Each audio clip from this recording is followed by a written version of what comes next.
keeping score in your marriage is a habit that destroys relationships.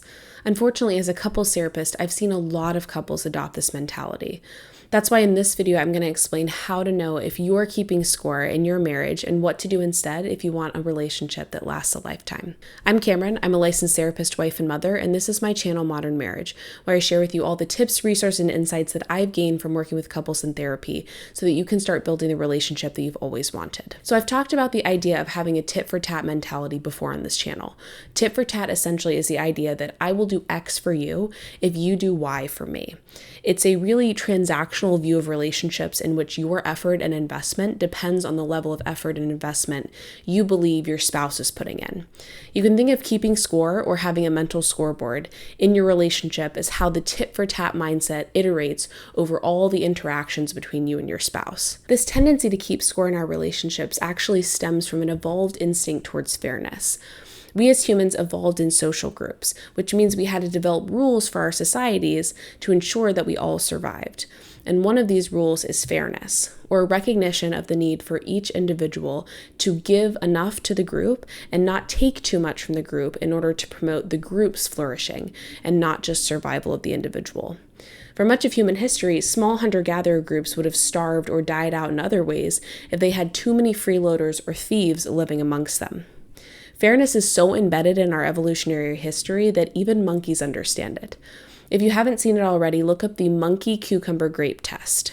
It's not just hilarious, but shows how attuned monkeys are to being treated unfairly. So while keeping score in relationships is natural, at least from an evolutionary perspective, and it's probably necessary on a societal level, at least in our imperfect world, spouses who keep score in their marriages are far more likely to end up divorced than those who don't.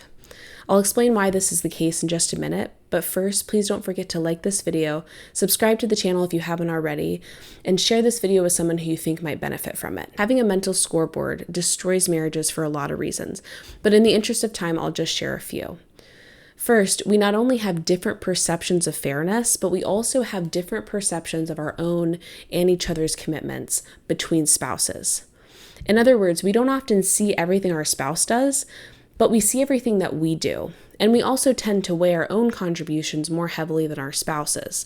This isn't necessarily intentional, we're just more intimately aware of the sacrifices or inputs of our contributions, whereas we tend to only see the outcomes or outputs of our spouse's contributions. Not to mention, scorekeeping is inflexible and it's unforgiving. Let's say you and your spouse happen to come up with some sort of arrangement where you two contribute certain things to the marriage that you both feel is a fair trade. While this might work in the short term, no arrangement this inflexible could ever stand up to the constantly shifting responsibilities and circumstances that marriage entails. Then when things do change and the score is suddenly uneven again, couples with a tit-for-tat mentality are a lot less likely to forgive and continue loving one another.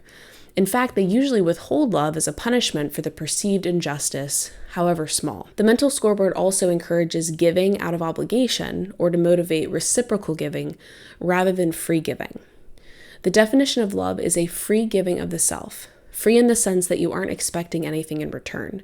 In other words, keeping score is mutually exclusive with true love. They can't exist at the same time. This is often why couples who were quite happy early on in their marriages come to couples therapy years later really unhappy. When they first got married, they felt they had unlimited love to give and were excited to shower everything they had onto the other person. Over time, though, they got busy and distracted and withdrawn, and the less they gave, the less they received, until they felt too depleted of emotional resources to save the marriage without professional help. And lastly, keeping score encourages a vengeful attitude toward giving affection or love. Since the flip side of I'll give you X if you give me Y is if you don't give me Y, I won't give you X. This leads to situations like women withholding sex from their husbands and husbands withholding emotional or financial support from their wives when they feel like their needs aren't being met. So what's the alternative? Start giving with no strings attached. Don't wait for your wife to do something for you before you do something for her. Don't withhold the sort of love that your husband craves as punishment when you feel like your own needs haven't been met. Love always, even if sometimes you don't think your spouse deserves it.